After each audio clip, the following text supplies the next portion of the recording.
Numa noite de outono, em 22 de outubro de 1989, ocorreu um incidente que mudou a vida de muitas pessoas. Jacob estava voltando de uma loja de conveniência com seu irmão mais novo Trevor e seu melhor amigo Aaron Larson, todos de bicicleta. De repente, um desconhecido mascarado surgiu dos arbustos, segurando um objeto perigoso. Ele ordenou que os 3 meninos se deitassem no chão com o rosto para baixo. O estranho perguntou a idade de cada um e em seguida instruiu todos, exceto Jacob, a irem embora sem olhar para trás. Desde então, Jacob não foi mais visto. Esta história nos levou a St. Joseph, uma pequena cidade no condado de Stearns, Minnesota, com cerca de 7.000 habitantes. Muitos jovens profissionais se estabeleceram aqui, ao College of St. Benedict, um parque empresarial e uma área de conservação natural. O lugar parece ideal para amantes da natureza. No entanto, foi neste canto tranquilo que algo terrível aconteceu em outubro de 1989. Jacob nasceu em 17 de fevereiro de 1978 na pequena cidade de Long Prairie, Minnesota. Seus pais, Jerry e Patty Wetterling, receberam seu primogênito com alegria. Com o tempo, o irmão mais novo, Trevor, e 2 irmãs, Amy e Carmen, se juntaram à família. Os 6 membros da família viviam em uma casa aconchegante em St. Joseph, uma pequena cidade no coração de Minnesota. A atmosfera em sua casa era sempre cheia de calor e alegria. Jacob cresceu e se tornou um menino ativo e amigável. Ele era apaixonado por música, amava animais e participava de vários grupos esportivos escolares. Todos o conheciam como um brincalhão de bom coração. Jacob estudava com afinco e tinha um interesse particular pelas ciências naturais. A astronomia o fascinava mais que tudo. Ele adorava andar de bicicleta com seu irmão mais novo, Trevor. Os pais não impunham limites a este hobby. Os meninos exploravam o ambiente com prazer e desfrutavam da sensação de liberdade durante seus passeios de bicicleta pela cidade. Ninguém poderia imaginar que um desses passeios comuns se tornaria um ponto de virada na vida da família, dividindo-a em um antes e um depois. Em 22 de outubro de 1989, um domingo, nada indicava uma calamidade. A família Wetterling passou este feriado em casa, descansando e realizando atividades cotidianas. À noite, Jerry e Patty foram jantar com amigos em Clearwater, cerca de 30 quilômetros de sua casa. Jacob, o mais velho das crianças, deveria cuidar dos mais novos. Os pais queriam que todos ficassem em casa. Por volta das 9 da noite, depois que os pais saíram, Jacob ligou para sua mãe. Ele pediu permissão para ir de bicicleta com Trevor até a loja Tom Thumb, aberta 24 horas para pegar um filme. Patty recusou, explicando que já estava escuro e que os mais novos ficariam sem supervisão. Os meninos ficaram desapontados, mas não desistiram. Eles ligaram imediatamente para o pai. Prometeram ser cuidadosos, usar coletes refletivos e levar lanternas. A loja ficava a cerca de 1 quilômetro de distância. Eles também disseram que haviam combinado com uma adolescente da vizinhança para cuidar dos mais novos. Jerry, entendendo o quanto os meninos queriam ir à loja, concordou. Jacob ligou imediatamente para seu melhor amigo Aaron Larson, que chegou pouco depois. Os 3 partiram para a videolocadora em suas bicicletas. Os meninos chegaram em segurança à videolocadora. Após alguns minutos de seleção, eles alugaram uma comédia de ação. Em seguida, subiram novamente em suas bicicletas e iniciaram o caminho de volta para casa. Eles pedalavam devagar, pois já havia escurecido e precisavam iluminar o caminho com lanternas. Após um curto trajeto, eles se encontraram em uma situação desagradável. Um homem mascarado saiu de uma entrada e bloqueou o caminho deles na estrada. A situação se intensificou quando ele apontou um objeto, parecido com uma arma, para eles e exigiu que descessem de suas bicicletas. O desconhecido ordenou que colocassem as bicicletas à beira da estrada e se deitassem na rua. Então, ele perguntou a idade de cada um.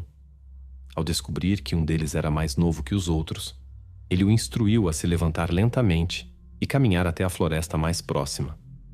Ele advertiu que o menino se arrependeria se fizesse qualquer barulho ou se virasse. O menino assustado obedeceu às instruções.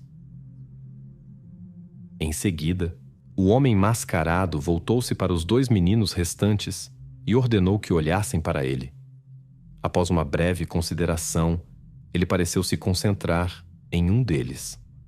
Ele ordenou ao segundo menino que se levantasse e caminhasse lentamente em direção à floresta, ameaçando-o da mesma maneira que fizera com o primeiro. Ele também obedeceu às instruções. Levantou-se lentamente, lançou um último olhar para seu amigo que ficou na estrada, então virou-se e caminhou em direção à floresta, para onde o primeiro menino havia ido anteriormente. Esta foi a última vez que Jacob foi visto em um ambiente normal. Trevor e Aaron, embora muito assustados com o ocorrido, entenderam que seu amigo estava em uma situação muito mais difícil. Eles correram de volta para a casa de Jacob e Trevor, onde a filha da vizinha estava cuidando das meninas. Ao ver o estado dos meninos, ela imediatamente percebeu a gravidade da situação e ligou para seu pai, Merlin Jacob. Merlin veio imediatamente e contatou Patty e Jerry, que estavam jantando, e também alertou a polícia. Os pais de Jacob voltaram rapidamente para casa, abalados com as notícias. Logo depois, extensas buscas começaram. Numerosos oficiais do escritório do xerife do condado de Stearns chegaram ao local do crime. No entanto, um erro grave foi cometido nas fases iniciais da investigação. Nem todos os residentes das casas vizinhas foram interrogados. Em casos como este, é extremamente importante falar com todas as pessoas na área do incidente dentro das primeiras 24 horas. Isso ocorre porque as memórias das pessoas ainda estão frescas e a probabilidade de ter notado algo incomum é maior para aqueles que estavam nas proximidades. Porém, os policiais, confiantes demais de que resolveriam a situação rapidamente, não tomaram todas as medidas necessárias para uma investigação minuciosa. As autoridades policiais concentraram seus esforços na busca por Jacob usando recursos terrestres e aéreos. No local do crime, eles interrogaram Dan Racier, que morava nas imediações do local onde Jacob havia desaparecido. Dan compartilhou uma observação. Naquela noite fatídica, ele notou um carro pequeno que entrou em sua entrada e parou por um momento. Após algum tempo, o motorista fez uma manobra brusca e voltou pelo mesmo caminho, provavelmente percebendo que a estrada terminava em um beco sem saída. Os investigadores suspeitaram que isso poderia estar relacionado ao incidente. Os especialistas descobriram marcas de pneus perto do local do crime, que foram registradas como potenciais evidências. Devido à proximidade com o local do crime, Dan também entrou na lista de pessoas de interesse para a investigação. O xerife Charlie Graft, do condado de Stearns, lembra suas expectativas iniciais de uma rápida resolução do caso, dada a pronta resposta da polícia. Em sua opinião, isso deveria ter limitado significativamente as opções de fuga do suspeito. No entanto, como as investigações posteriores mostraram, essas expectativas se provaram prematuras. A primeira noite de busca terminou por volta das 3 da manhã, devido às condições de visibilidade inadequadas. Na mesma manhã, às 8 horas, as autoridades retomaram a busca por Jacob. Agentes do FBI se juntaram aos membros do departamento do xerife do condado de Stearns para ajudar tanto na operação de busca quanto na investigação. Um dia depois, um profiler do FBI se juntou à equipe. Com base nos fatos conhecidos do incidente, ele suspeitou que a pessoa procurada era provavelmente um homem branco solteiro com uma característica física distinta e possivelmente já havia cometido atos semelhantes anteriormente. No dia 25, uma reunião de oração foi realizada na igreja de São Joseph. Mais de 500 pessoas vieram para orar pelo retorno seguro de Jacob. No dia seguinte, a notícia do incidente foi transmitida em todo o país, e empresários de Minneapolis e Saint Paul ofereceram uma recompensa de $100 mil pelo retorno seguro do menino. No dia 27, soldados da Guarda Nacional, junto com a patrulha estadual, se juntaram à busca. Na tentativa de encontrar Jacó, eles vasculharam uma área de 2.000 km². Esta operação de busca se tornou uma das maiores na história dos Emamaua, e o caso recebeu grande atenção da mídia em todo o país. As pessoas mostraram seu apoio à família de Jacó de várias maneiras. Muitos usavam fitas brancas em suas roupas como símbolo de esperança e participação na busca. Na busca pelo desaparecido Jacob, as pessoas colocaram milhares de cartazes em lojas e janelas. Até mesmo em caixas de pizza foram incluídos panfletos. Estações de rádio em toda Minnesota tocavam a música favorita de Jacob, junto com uma mensagem de sua mãe, Patty. Antes da era da internet, estas eram as principais formas de relatar tais casos. Centenas de voluntários se ofereceram para ajudar na busca. Cães farejadores foram usados para tentar encontrar uma pista. No entanto, todos os esforços foram em vão. Ao final da primeira semana, em 29 de outubro, mais de 100 agentes e oficiais de várias agências estavam trabalhando no caso. Infelizmente, nenhuma pista foi encontrada.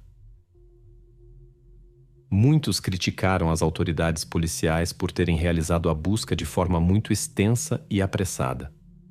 Acreditava-se que deveriam ter se concentrado inicialmente em uma pequena área ao redor do local do crime e interrogado minuciosamente todos os presentes antes de expandir a área. Em novembro de 1989, os investigadores mostraram ao público 3 retratos diferentes de um homem que havia sido visto na loja Tom Thumb naquela noite fatídica. Testemunhas relataram que este homem havia observado atentamente os clientes. Descrição da pessoa: pele clara, cerca de 50 anos de idade, aproximadamente 90 quilos, com cabelos grisalhos. 6 dias depois, em 12 de novembro, as autoridades divulgaram mais 2 retratos. Um mostrava um homem que havia escutado conversas na loja Tom Thumb algumas semanas após o incidente. O outro retrato representava uma pessoa que supostamente havia tentado atrair um jovem em New Brighton, um subúrbio de Minneapolis. As autoridades notaram a semelhança de ambas as imagens com o retrato anteriormente criado da pessoa vista na loja Tom Thumb na noite do desaparecimento de Jacob. Após a divulgação dessas imagens, a polícia recebeu numerosas ligações, mas nenhuma levou a resultados. Em 30 de novembro, foi divulgado um retrato composto, considerado o mais preciso. Ele combinava as características das 3 imagens anteriores. Embora os investigadores tenham recebido novamente uma série de dicas, nenhuma levou a informações concretas. Em 13 de dezembro, agentes do FBI falaram com Jared Shiro, que havia sido vítima de um ataque em Cold Spring em janeiro de 1989. Investigadores da cidade vizinha suspeitavam que ambos os casos pudessem estar ligados à mesma pessoa. O FBI se reuniu com Jared para que ele pudesse ajudar na criação de um retrato do agressor.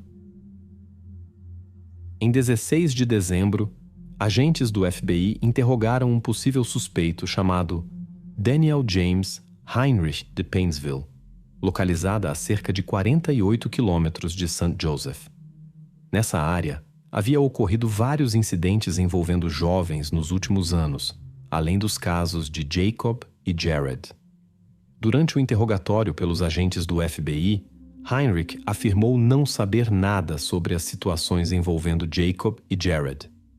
Os investigadores se encontraram novamente em um beco sem saída e consideraram como prosseguir com a investigação. Um mês depois, em 12 de janeiro de 1990, a atenção voltou-se novamente para Heinrich. Desta vez, ele concordou em fornecer seus tênis e amostras para análise de possíveis evidências.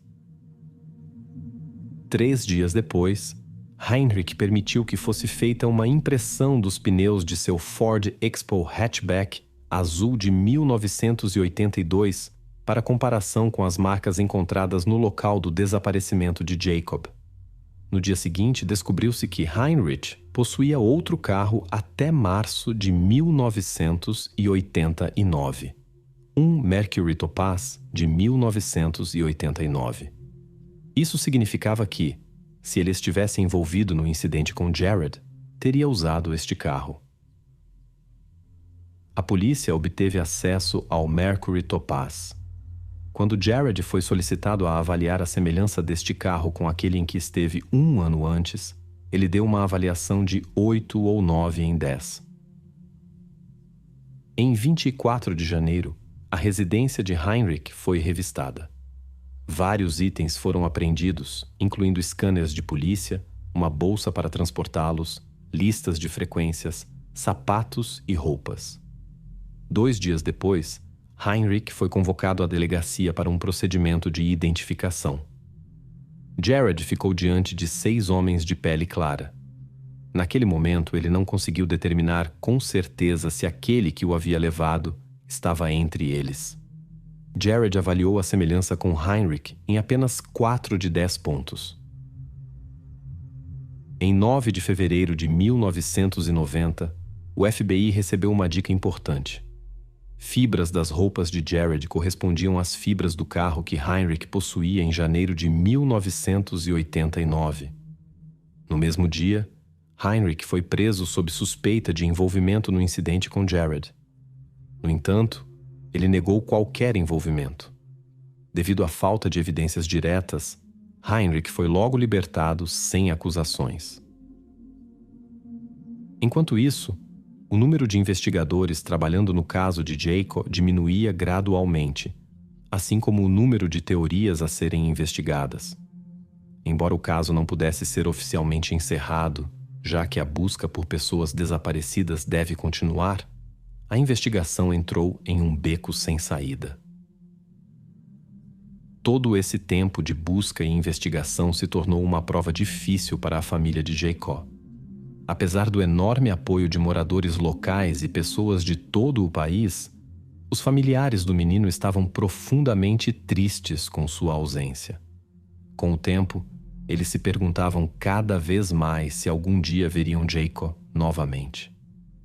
Neste período difícil, Patty Wetterling decidiu apoiar outras famílias em situações semelhantes, para que não tivessem que passar pelas mesmas provações que ela e seus entes queridos. Em 16 de janeiro de 1990, ela anunciou a criação da Fundação Jacob Wetterling. O objetivo da organização tornou-se educar a sociedade sobre pessoas que cometem atos ilegais contra jovens cidadãos, seus métodos, e como cada um pode ajudar a prevenir tais casos. Apesar das dificuldades vividas, a família decidiu usar suas experiências para ajudar os outros. A história de Jacob também influenciou a legislação dos Posakskieku nesta área. Em 1994, uma lei federal foi aprovada e nomeada em homenagem a Jacob Wetterling. Foi um ponto de virada na história do Ziwala. Uma nova lei entrou em vigor, obrigando cada estado a registrar uma determinada categoria de criminosos. Com o tempo, esta lei ajudou muitas pessoas a resolver casos de pessoas desaparecidas e deixou um legado duradouro. Apesar de todos os esforços da família Wetterling para ajudar os outros, eles ainda não sabiam o que havia acontecido com seu filho Jacob. Eles continuavam esperando por seu retorno, embora essa esperança diminuísse ao longo dos anos. Neste ponto, Joy Bagger, mãe de 2 crianças, entrou no caso, começando a se interessar pelo caso de Jacob em 2010. Ela viajou para o local de seu desaparecimento em St. Joseph. Quando Jacob desapareceu em 1989, Joy tinha 22 anos. Agora que ela estava lá, sentiu a necessidade de encontrar respostas. Sem saber por onde começar, Joy recorreu à sua experiência como blogueira. Em 23 de outubro de 2010, ela publicou um artigo intitulado Jacob está em algum lugar. Neste momento, 21 anos haviam se passado desde seu desaparecimento. Joy não sabia que este seria o início de uma jornada que ocuparia os próximos anos de sua vida e levaria a descobertas inesperadas. Ela documentou cuidadosamente cada passo de sua investigação em seu blog. Joy mergulhou no caso com interesse genuíno, fazendo perguntas e explorando todas as pistas possíveis. Ela estudou antigos arquivos policiais e recortes de jornais em busca de detalhes sobre este incidente. Logo percebeu que alguns erros haviam sido cometidos nas investigações iniciais. Como resultado, os policiais haviam ignorado pistas importantes, tratado evidências incorretamente e, às vezes, até as perdido. Além disso, eles não haviam entrevistado algumas testemunhas-chave. As investigações foram tão minuciosas que uma das notas até discutia as condições climáticas e a posição da Lua na noite do desaparecimento de Jacob. Isso ajudou a entender que teria sido difícil para as testemunhas reconhecer o veículo do perpetrador, já que a Lua ainda não havia subido completamente e tudo aconteceu em escuridão densa. Enquanto continuava coletando informações sobre o caso de 10 anos atrás, ela encontrou alguém que também estava envolvido nas investigações iniciais. Seu nome era Jared Sherrill. Nesse meio tempo, Jared havia se tornado um homem de 30 anos. Mas ele ainda ansiava por justiça pelo que havia experimentado em sua juventude. Jared e ela se uniram. O verdadeiro avanço veio quando descobriram um antigo artigo de jornal de 1987. Ele relatava uma série de incidentes suspeitos envolvendo jovens que ocorreram entre 1986 e 1987. Todos os incidentes aconteceram de maneira semelhante, por uma pessoa mascarada, perto da pequena cidade de Painesville, que fica a apenas meia hora de carro do local do desaparecimento de Jacob. Com a ajuda de Jared, Joy conseguiu localizar várias vítimas. Descobriu-se que agora eram homens adultos que também queriam saber a verdade sobre os eventos que lhes haviam acontecido muitos anos atrás. Jared e Joy marcaram juntos os locais de cada incidente em um mapa, criando assim o chamado Cluster de Painesville. Chocados com as informações obtidas, eles as entregaram às autoridades policiais. Como resultado, a polícia reabriu as investigações que haviam ficado paradas por anos. Inesperadamente, o caso atraiu grande atenção novamente, e o blog de Joy se tornou popular na internet. Como a polícia reabriu as investigações, a história voltou a ser o foco de todo o país. Em 2015, 26 anos após o desaparecimento de Jacob, as investigações ganharam um novo impulso. A polícia tinha uma evidência importante: um perfil de DNA encontrado nas roupas de Jared no dia do incidente. Em 10 de julho de 2015, descobriu-se que esse perfil correspondia a um homem que agora tem 59 anos e está aposentado. Era Daniel James Heinrich. Ele já havia aparecido nas investigações originais e estava no foco de Joy e Jared, mas não havia evidências concretas até então. Essas evidências permitiram levar o caso ao tribunal. Em 27 de outubro de 2015, o investigador especial Shane Ball apresentou uma denúncia criminal selada contra Heinrich ao juiz de paz Jeffrey J. Keyes.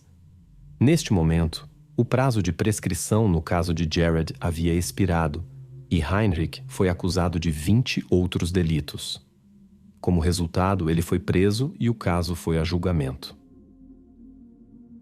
Os advogados de Heinrich negociaram um acordo no qual ele seria acusado apenas de outros delitos não relacionados ao desaparecimento de Jacob. Em troca, Heinrich mostrou à polícia em 31 de agosto de 2016 o local onde Jacob estava. Era uma fazenda perto de Painesville, a cerca de 48 quilômetros de St. Joseph, próximo à antiga residência de Heinrich. Em 6 de setembro de 2016, 27 anos após o incidente com Jacó, Heinrich compareceu ao tribunal. Ele confessou que em 22 de outubro de 1989 sequestrou Jacó e posteriormente cometeu atos impróprios. Heinrich também admitiu seu envolvimento no caso de Jared Shirel no início do mesmo ano. Ele contou ao tribunal que estava dirigindo na estrada quando notou 3 jovens passantes. Ele entrou em uma entrada e esperou até que eles passassem. Então ele levou Jacob e ordenou que os outros 2 fugissem. Depois disso, ele dirigiu com Jacob para Painesville, uma área familiar para ele. Lá, ocorreram incidentes tristes, sobre os quais Heinrich relatou ao tribunal. Ele deixou Jacob em um canto isolado de uma cava de cascalho perto do sistema de esgoto na Pond Road. Então, ele voltou para casa e esperou algumas horas. Após a meia-noite, ele voltou lá e levou Jacob mais ao norte para uma área de construção. Lá, ele encontrou uma escavadeira que sabia operar. Com a ajuda dela, ele preparou um local e cuidadosamente colocou Jacó lá. Cerca de 1 ano depois, ele retornou e notou que o local havia sido parcialmente perturbado. A camiseta vermelha de Jacob estava visível. Isso o perturbou. Ele decidiu levar tudo o que pôde recolher pela autoestrada até uma fazenda em Painesville e lá recolocar tudo cuidadosamente. Em janeiro de 2017, o tribunal o condenou a 20 anos de prisão por seus atos. Com a descoberta de Jacob e a confissão do culpado, terminaram anos de investigação em um dos incidentes mais graves na história dos Enyumaiwa. Após a conclusão do caso, a família Wetterling pôde realizar uma cerimônia de despedida digna para Jacob no cemitério dos amigos da abadia de St. John, em Collegeville, Stearns County, Minnesota. Joy Baker, que tentou ajudar nas investigações, tornou-se uma amiga próxima da família Wetterling. Ela enfatizou que nunca buscou reconhecimento ou fama quando se envolveu neste caso. Ela era simplesmente uma mãe querendo apoiar outra mãe em um momento difícil. Patty e Joy se aproximaram e escreveram juntas um livro sobre sua história intitulado Querido Jacó, a jornada de uma mãe. Patty ficou conhecida por seu compromisso com a proteção dos jovens e sua ajuda na aprovação de uma lei federal. Os familiares de Jacob sofreram um profundo choque ao receberem a notícia final sobre seu destino. Patty admite que é insuportavelmente difícil compreender o que Jacob deve ter passado em seus últimos dias e horas. Ela diz que Jacob estava vivo para ela o tempo todo, até que a confirmação final chegou. E embora agora saibam com certeza que seu amado filho não está mais aqui, seu legado continua vivo através da fundação criada e da lei federal aprovada em sua homenagem. A fundação garante que pessoas como Heinrich sejam responsabilizadas por suas ações. A jovem atleta saiu do treino com a intenção de tomar o caminho curto para casa. A distância era pequena, apenas alguns quarteirões. Mas o destino tinha outros planos. Ela nunca mais cruzaria a soleira da casa de seus pais. Este foi o início de uma série de eventos que logo chamariam a atenção de todo o país. Assim que ficou claro que a jovem havia desaparecido, as autoridades imediatamente iniciaram uma operação de busca. Ninguém poderia imaginar na época que este caso se tornaria um dos mais notórios na história da Itália moderna. A cada dia, as investigações ganhavam força e atraíam mais pessoas e recursos. O público acompanhava as notícias com a respiração suspensa, esperando por uma rápida resolução da situação. Mas a realidade provou ser muito mais imprevisível e perturbadora do que alguém poderia ter imaginado. Em 21 de maio de 1997, Iara Gambirasio nasceu na pitoresca cidade italiana de Brembate di Sopra, perto de Milão. Esta acolhedora localidade com pouco mais de 7.000 habitantes era conhecida por sua vida tranquila, arquitetura histórica e belezas naturais. A família de Yara estava estabelecida aqui por muitas gerações. A jovem cresceu rodeada por pais amorosos, uma irmã mais velha e 2 irmãos mais novos. Yara amava sua cidade natal de todo o coração. Ela frequentava a escola local, onde tinha muitos amigos, e se dedicava apaixonadamente à ginástica. A apenas alguns passos da casa de Yara havia um grande complexo esportivo que ela visitava quase todas as semanas. Em 26 de novembro de 2010, quando Yara tinha 13 anos, ela planejou ir rapidamente ao ginásio para devolver um gravador ao seu treinador. Por volta das 17h15, a jovem se despediu de sua família e prometeu voltar em cerca de 1 hora. Os pais deixaram a filha ir sozinha sem preocupações, apesar de sua pouca idade. Sua cidadezinha era considerada muito segura, e o ginásio ficava a poucos minutos de distância. Naquela noite, porém, os pais começaram a se preocupar quando a filha não retornou no horário prometido. Quando o relógio marcou 19 horas e Yara ainda não estava em casa, a inquietação aumentou. Às 19h11, a mãe tentou ligar para a jovem, mas o telefone estava fora de área. Os pais preocupados recorreram imediatamente à polícia. A denúncia foi encaminhada para a delegacia de uma cidade maior, localizada a 11 quilômetros de distância. A experiente investigadora Letícia Ruggeri foi encarregada do caso de Yara. Ela enviou imediatamente policiais a Brembate de Sopra para organizar a busca e solicitou apoio da polícia militar. Após uma conversa com os pais da jovem, os investigadores foram ao ginásio para reconstruir o desenrolar dos eventos. O treinador de Yara confirmou que a jovem havia chegado por volta das 17h30. Suas amigas também relataram ter visto Yara. Elas conversaram, a jovem treinou um pouco, despediu-se de todos e partiu para casa. A polícia também descobriu que Yara havia enviado uma mensagem a uma amiga às 18h44. Este foi o último contato conhecido com a jovem. Os investigadores, portanto, suspeitaram que Yara tivesse desaparecido em algum lugar entre o complexo esportivo e sua casa. Os grupos de busca se dividiram. Alguns vasculharam as ruas, outros procuraram por testemunhas e coletaram possíveis evidências, incluindo gravações de câmeras de segurança. Apesar de todos os esforços, a jovem não pôde ser encontrada, e a preocupação crescia a cada hora. A noite daquele dia foi inquietante. Letícia, a investigadora principal, imediatamente solicitou os dados de localização do telefone desaparecido de Yara. Os resultados foram confusos.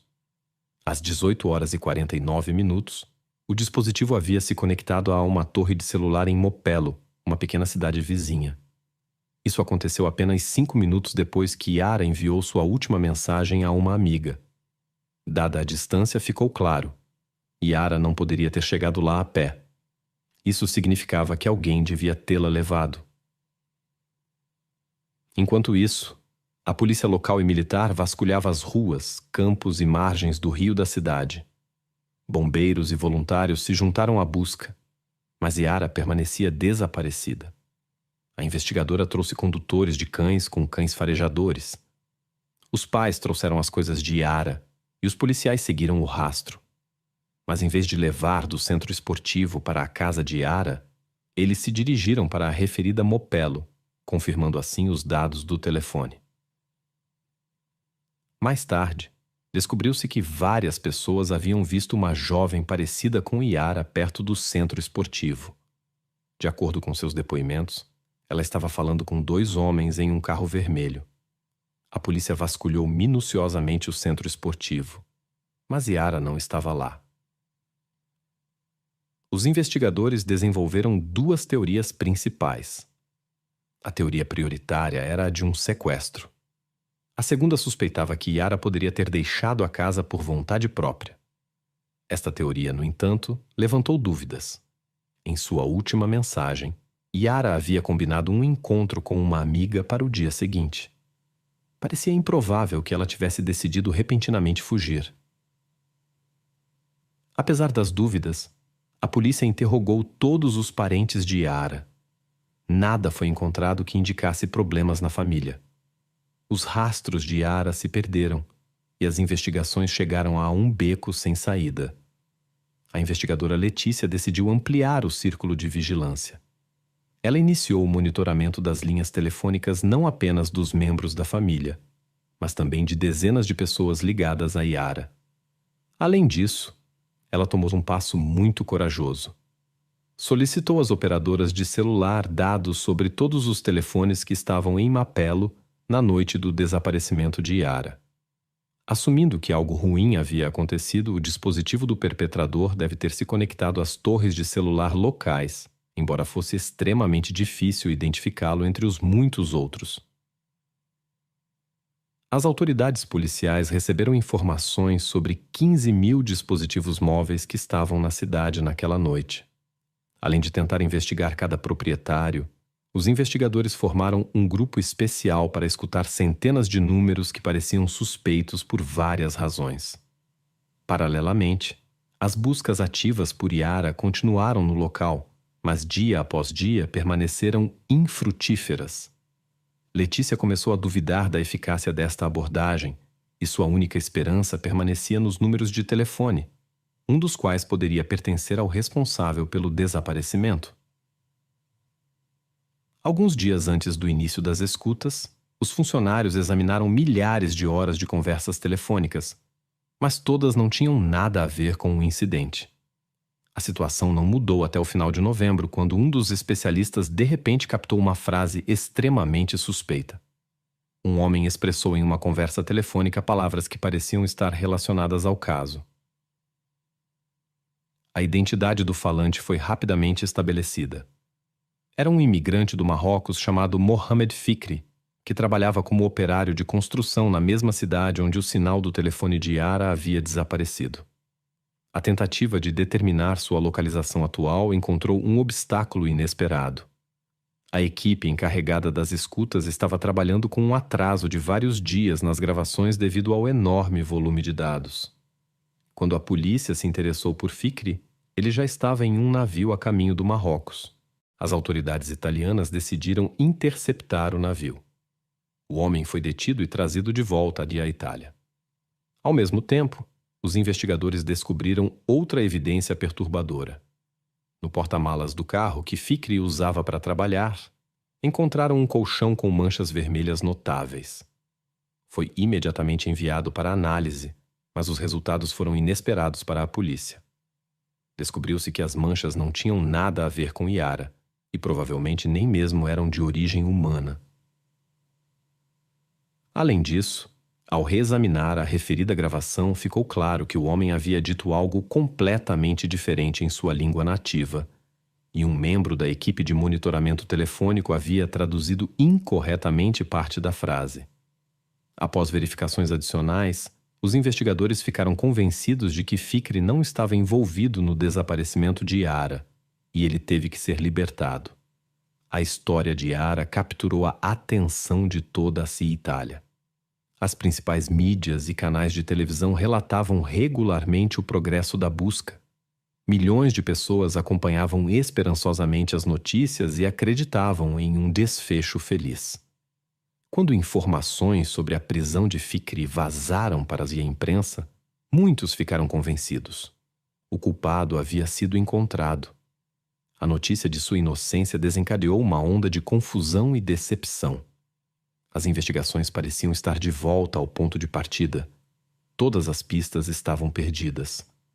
As autoridades policiais continuaram analisando gravações de conversas e procurando evidências, mas sem resultado. A situação permaneceu exatamente a mesma por 3 meses, até 26 de fevereiro de 2011. Neste dia, um morador de uma pequena cidade localizada a 10 quilômetros da casa de Yara foi a um campo para voar um avião de controle remoto. Devido a uma falha técnica, ele teve que pousar o modelo em uma área com grama alta e densa. Ao se aproximar para pegar o brinquedo, O homem notou um monte de trapos nas proximidades. Inicialmente, ele não deu atenção, mas ao reconhecer os sapatos que apareciam sob o tecido, decidiu chamar a polícia. Os policiais que chegaram descobriram sob os trapos algo que os chocou. O estado do achado não permitia identificação visual. Mas assim que Letícia chegou ao campo, ela soube imediatamente. Era Yara. Ela estava usando as mesmas roupas com as quais havia ido ao complexo esportivo 3 meses antes. Nas proximidades foram encontrados seu iPod, as chaves de casa, o cartão SIM e a bateria removível de seu telefone. O próprio dispositivo não estava por perto. O especialista mais renomado da Itália foi chamado para essa investigação. Ela concluiu que a causa do incidente foram múltiplas lesões, provavelmente causadas por objetos afiados. Não foram encontrados vestígios de atos inadequados, mas a ausência de parte das roupas levou os investigadores a pensar que este poderia ter sido o motivo. No local do crime, foram encontradas partículas de fibra características de um tipo específico de tecido. Isso levou à teoria de uma possível conexão do suspeito com a produção de tais materiais. A descoberta do corpo de Yara chocou toda a Itália. A investigação ganhou uma nova urgência, e os investigadores começaram a analisar minuciosamente todas as evidências coletadas. As partículas de fibra encontradas no local se tornaram uma pista crucial. A investigação das evidências trouxe resultados inesperados. Traços de DNA estranho foram encontrados nas luvas da pessoa desaparecida e na bateria do seu telefone. No entanto, essas descobertas levaram a novas dificuldades. Primeiro, as amostras eram muito pequenas para uma análise completa. Segundo, elas não correspondiam a nenhum perfil nas bases de dados. A investigação estagnou novamente, mas após 2 meses, Letícia esperava uma surpresa. Os especialistas relataram uma nova descoberta. Material biológico foi encontrado nas roupas da pessoa desaparecida. A análise permitiu criar um perfil de DNA completo de um homem desconhecido. Com essa informação, Letícia dividiu a equipe em grupos com diferentes tarefas. Um grupo coletou amostras de DNA dos conhecidos de Yara e dos frequentadores do clube esportivo. O outro investigou dados sobre movimentos de celulares entre a cidade de Yara e Mapello, para obter amostras dos proprietários desses dispositivos. O escopo do trabalho era enorme. Embora 3 laboratórios em toda a Itália estivessem trabalhando na análise, o processo ameaçava se prolongar por anos. Em vários meses, milhares de amostras foram coletadas, mas nenhuma correspondia ao perfil procurado. Ao considerar os próximos passos, Letícia chegou a uma decisão inesperada. Perto do local onde Yara havia desaparecido, havia uma boate de reputação duvidosa. A investigadora sabia que os criminosos frequentemente agem em ambientes familiares. Esse clube atraía pessoas com passado criminoso, então Letícia decidiu verificar seus frequentadores regulares. Ela organizou uma operação policial nos fins de semana em frente ao clube. Os oficiais pediram amostras de DNA a todos que entravam. Além disso, o clube trabalhava com um sistema de cartão de membro, o que permitia acesso a informações sobre cada visitante. Essa abordagem não convencional poderia ser a chave para resolver o misterioso desaparecimento. Letícia estava ciente de que as chances de uma descoberta eram pequenas, mas na falta de outras pistas, decidiu usar todos os recursos disponíveis. A investigadora aguardava ansiosamente os resultados, e logo veio uma ligação do laboratório. O perfil genético de um dos frequentadores do clube correspondia parcialmente à amostra encontrada na cena do crime. Essa pessoa se revelou ser um certo Damian. No entanto, surgiu uma complicação inesperada. O homem foi rapidamente removido da lista de suspeitos, pois estava no exterior no momento do desaparecimento de Yara. Ainda assim, isso foi um passo importante para a investigadora. Os especialistas explicaram. A correspondência parcial do DNA indica que Damian deve ser parente da pessoa ligada ao desaparecimento de Yara. Laetitia e sua equipe se aprofundaram na investigação da árvore genealógica de Damian, tentando identificar os candidatos mais prováveis. Considerando que a genealogia genética ainda não era amplamente utilizada na criminalística, essa abordagem para buscar suspeitos era inovadora e complexa. A primeira descoberta foi bastante inesperada. Descobriu-se que a mãe de Damian havia trabalhado como governanta na família de Yara por 10 anos, mas deixou o emprego quando Yara ainda era muito pequena. Ao saber do possível envolvimento de um parente no desaparecimento de Yara, a mulher ficou profundamente abalada. Apesar dessa descoberta, a investigação se arrastou por muitos meses. Laetitia concluiu que nenhum dos parentes próximos da mulher e de seu filho estava ligado ao desaparecimento de Yara. Isso significava que centenas, se não milhares de parentes distantes teriam que ser investigados.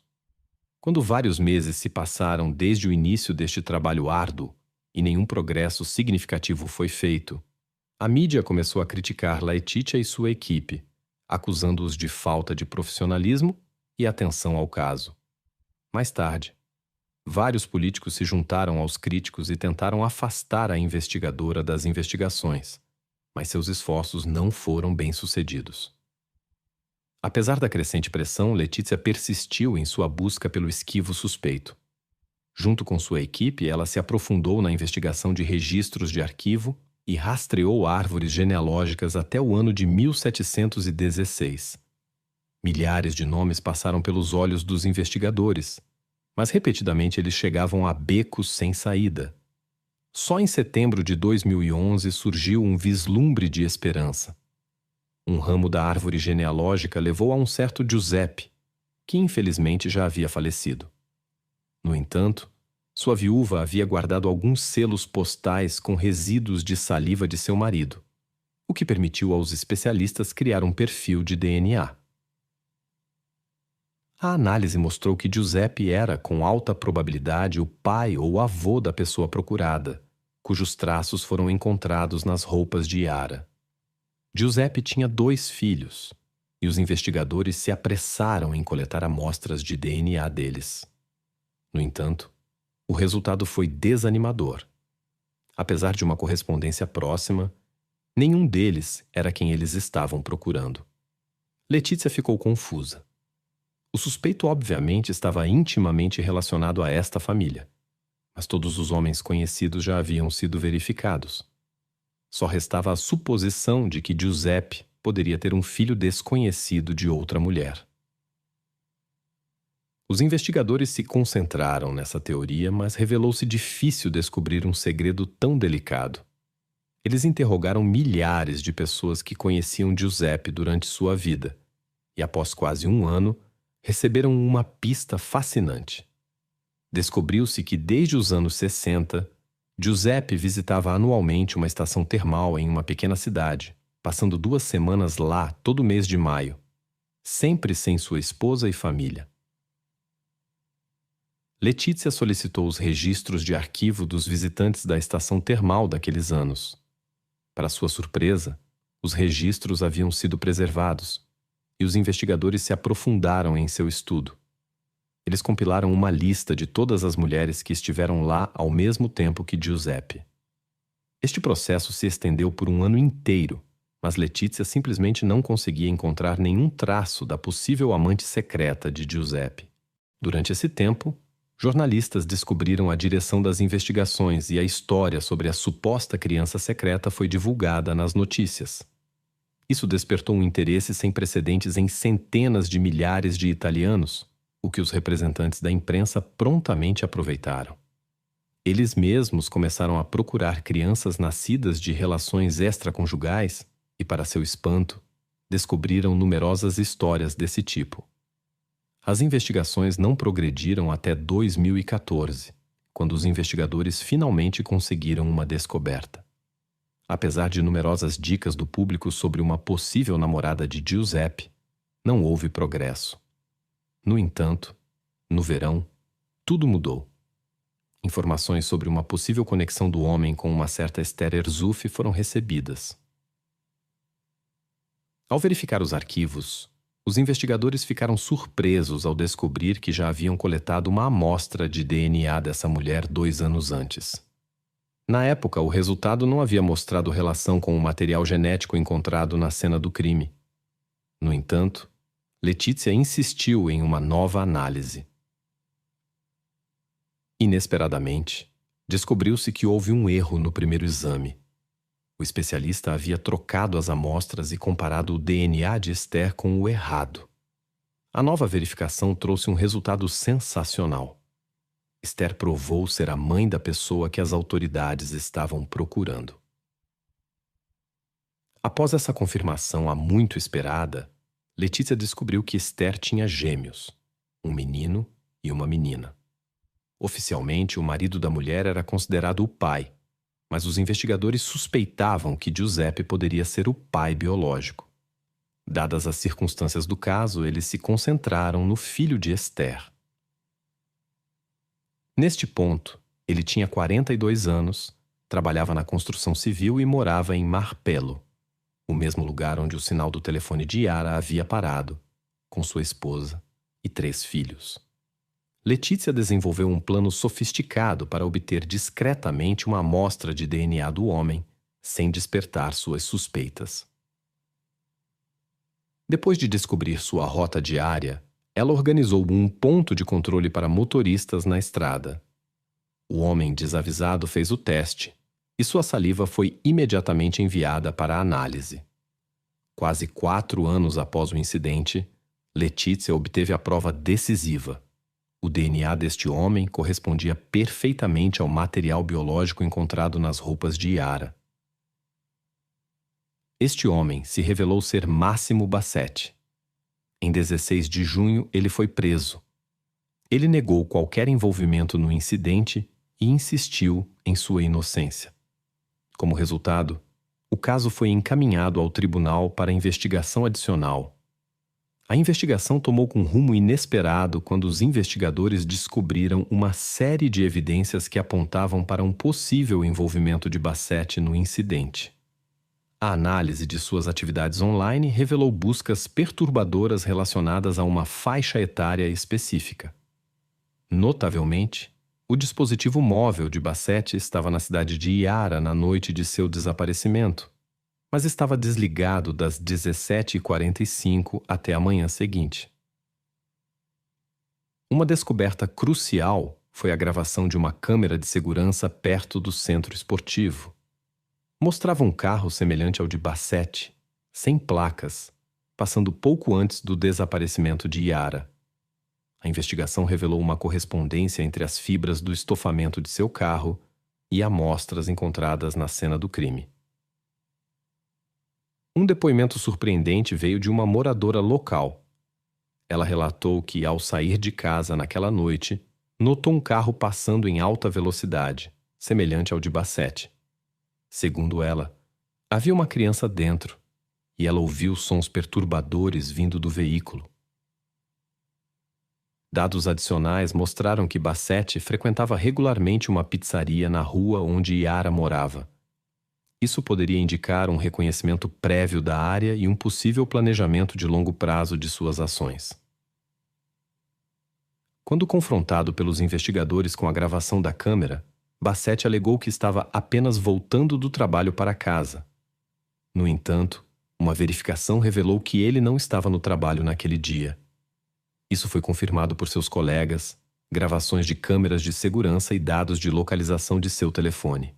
Todos esses fatos pintaram um quadro perturbador e levaram os investigadores a examinar mais de perto o papel de Bassetti, neste caso enigmático. Cada novo detalhe os aproximava da solução, mas também levantava novas questões que precisavam ser respondidas. O julgamento começou em meados de 2015, 12 meses após a detenção do suspeito. Este processo atraiu a atenção de um número enorme de italianos. Embora muitos estivessem convencidos do envolvimento de Bassetti no incidente, o curso das audiências trouxe uma série de reviravoltas inesperadas. A promotoria apresentou a seguinte versão: Bassett provavelmente observou Yara por um período de tempo, possivelmente várias semanas. Ele escolheu o momento em que Yara deixou o complexo esportivo sozinha e executou seu plano. Então ele a levou para o campo onde ela foi encontrada mais tarde. Quanto ao motivo, a acusação acreditava que Bassett planejava ações inadequadas, mas por razões desconhecidas não concluiu seu plano. A esposa do acusado testemunhou, alegando que seu marido estava em casa jantando com a família no momento do desaparecimento de Yara. No entanto, essas palavras contradiziam uma gravação da câmera de segurança perto do centro esportivo. Além disso, os investigadores encontraram 3 testemunhas que viram o carro de Bassett no momento em que, segundo sua esposa, ele deveria estar em casa. A defesa insistiu na inocência de seu cliente e apresentou várias versões e argumentos alternativos. O próprio Bassett explicou que frequentemente tinha problemas fisiológicos que poderiam deixar vestígios em roupas, ferramentas e outros objetos. Segundo seu advogado, o verdadeiro perpetrador poderia de alguma forma ter conhecimento disso e usado seu material biológico pouco antes do incidente para que fosse encontrado nas roupas de Yara, assim incriminando o máximo. Então a defesa tentou contestar os resultados da análise de DNA e insistiu que os especialistas tinham cometido um erro. O advogado explicou que existem 2 tipos de DNA. O primeiro tipo varia significativamente de pessoa para pessoa e permite distinguir facilmente até mesmo parentes próximos, como irmãos. O segundo tipo, no entanto, muda muito lentamente na escala de uma vida humana. Diferenças substanciais na linhagem podem se formar ao longo de séculos, o que dificulta a identificação de parentes usando esta amostra. O exame das evidências levou a descobertas inesperadas. Material genético foi encontrado nas roupas de Yara que, segundo a defesa, poderia pertencer a alguém da família Bassett. No entanto, os peritos da acusação apresentaram um relatório que refutava esta versão e confirmava a ligação com o próprio acusado. O caso tomou uma reviravolta inesperada quando a defesa nomeou uma nova envolvida, a instrutora de fitness, Sylvia. Traços que poderiam ser atribuídos a esta jovem mulher foram encontrados na manga da blusa de Yara. O pai de Sylvia relatou o comportamento estranho de sua filha na noite do desaparecimento de Yara. Também se descobriu que Sylvia havia trocado mensagens enigmáticas com seu irmão, que foram posteriormente deletadas. Durante o interrogatório, Sylvia não conseguiu explicar nem seu comportamento nem o aparecimento de seus traços nas roupas de Yara, repetindo constantemente, "Eu não sei". Apesar dessas inconsistências, as evidências disponíveis foram suficientes para condenar Bassett. No verão de 2016, o tribunal considerou Bassett culpado e impôs a pena máxima, prisão perpétua. As tentativas de apelação foram mal sucedidas. No dia seguinte à sentença, a esposa de Bassett o visitou na prisão com uma confissão chocante sobre sua infidelidade e que nenhum de seus 3 filhos era dele. Também se descobriu que o pai do filho mais novo de Esther não era nem seu marido nem Giuseppe, mas outro homem. Embora Bassett continue cumprindo sua sentença, muitos que acompanharam o caso não conseguem esquecer as circunstâncias estranhas relacionadas a Sylvia. Alguns até suspeitam da possibilidade de manipulação dos resultados da investigação e de uma acusação falsa.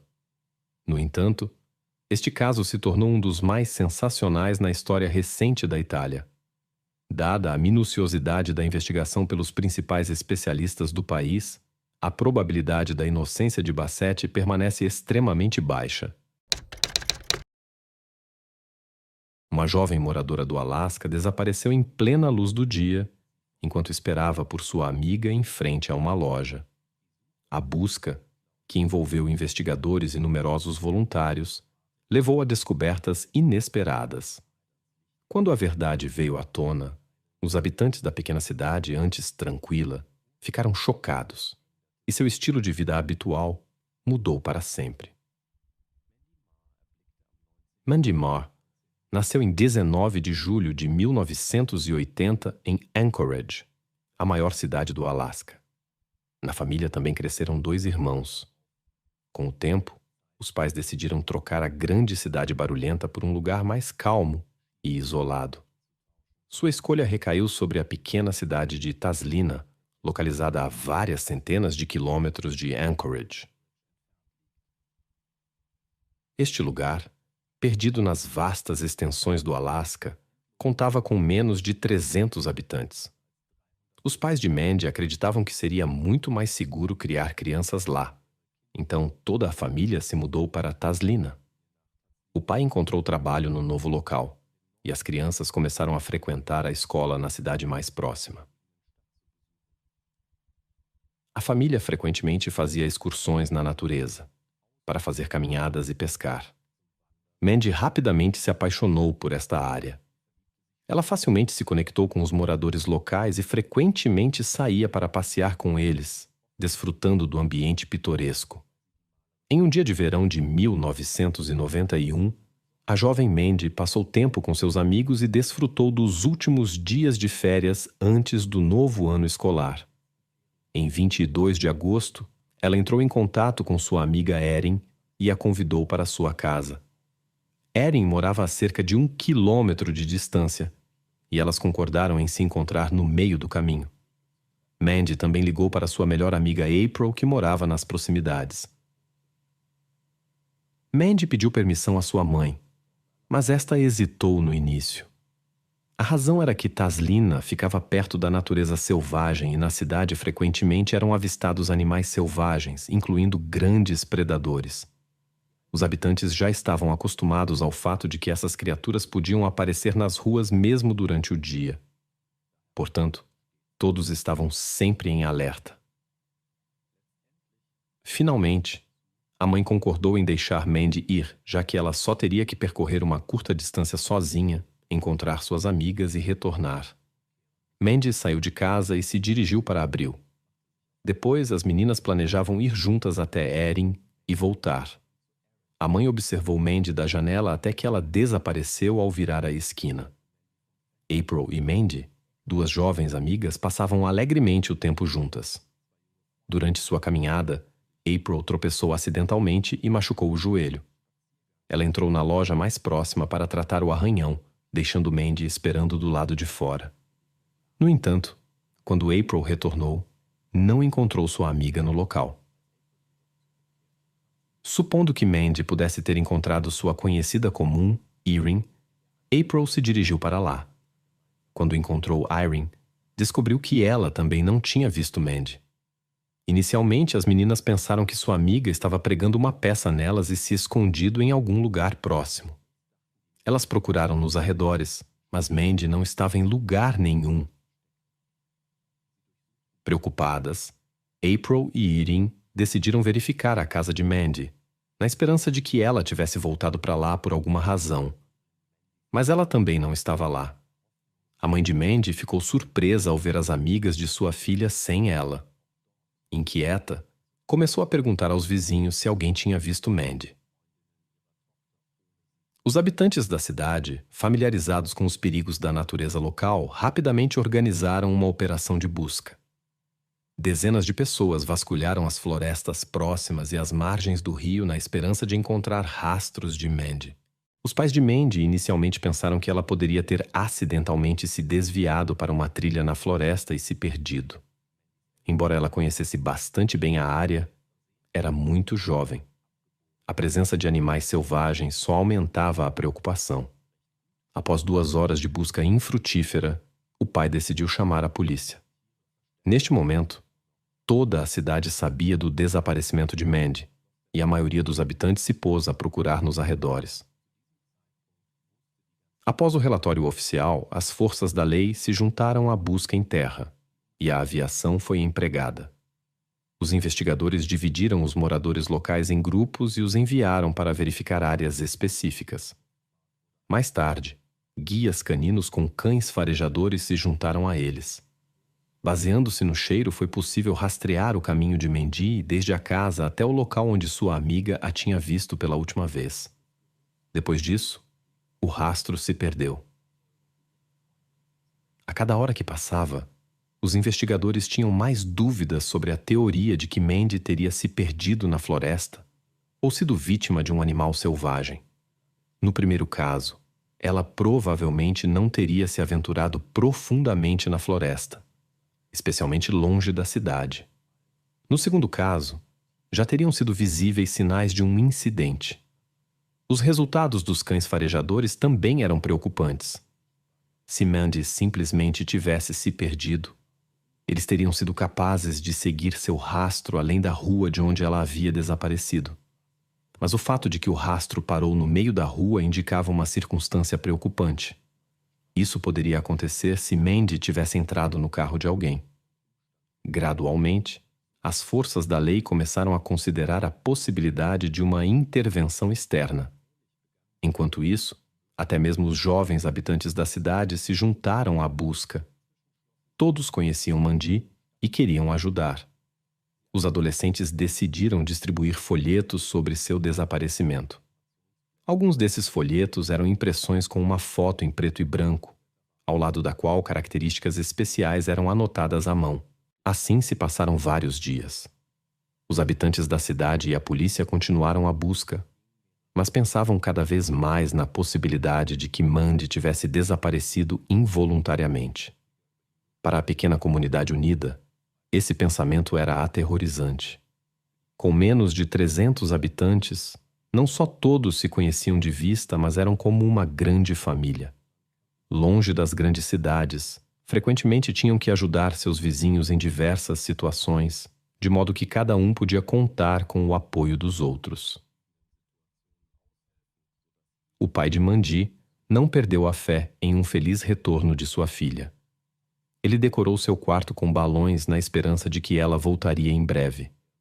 Quando pouco mais de uma semana havia se passado desde o desaparecimento de Mandy, os investigadores começaram a pensar em encerrar a operação de busca. Durante esse tempo, eles não conseguiram encontrar uma pista substancial, mas os moradores locais não tinham intenção de desistir. Eles declararam sua intenção de continuar a busca independentemente da decisão das forças da lei. Os habitantes da cidade decidiram ampliar a área de busca para 5 quilômetros ao redor da localidade e reexaminar toda essa área. Desta vez, pilotos privados de pequenas aeronaves se juntaram à busca, inspecionando a área do ar. 10 dias após seu desaparecimento, aconteceu o que todos temiam. Um dos grupos de busca encontrou Mandy em um barranco entre árvores, a apenas 1,5 km de sua casa. Os policiais reconheceram imediatamente que estavam lidando com um incidente grave, e a avaliação dos médicos confirmou isso. Eles determinaram que Mandy havia sido atingida por tiros a queima-roupa de uma arma de pequeno calibre. Também havia indícios de que ela havia sido muito maltratada. No entanto, os especialistas não conseguiram encontrar vestígios que apontassem para a identidade do perpetrador. Nos pulsos de Mandy, encontraram marcas de cordas, sugerindo que ela possivelmente havia sido mantida em cativeiro por algum tempo. Na opinião dos especialistas, o triste desfecho não ocorreu antes de 12 horas após seu desaparecimento. Isso poderia significar que o perpetrador a manteve em algum lugar durante todo esse tempo. Os investigadores notaram outro detalhe perturbador. Mandy foi encontrada em um local que a polícia e os voluntários já haviam vasculhado várias vezes.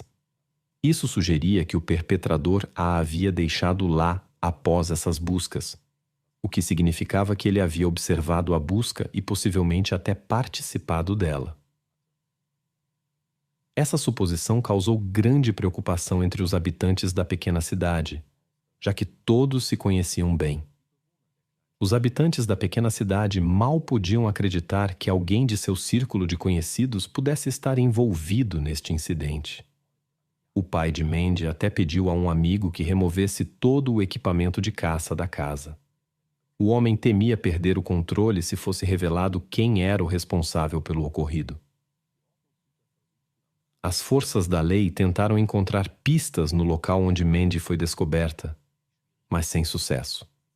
A dificuldade residia no fato de que havia chovido muito nos últimos dias. o que poderia ter destruído rastros de veículos, pegadas e outros detalhes importantes. No entanto, os especialistas conseguiram garantir algumas evidências potenciais.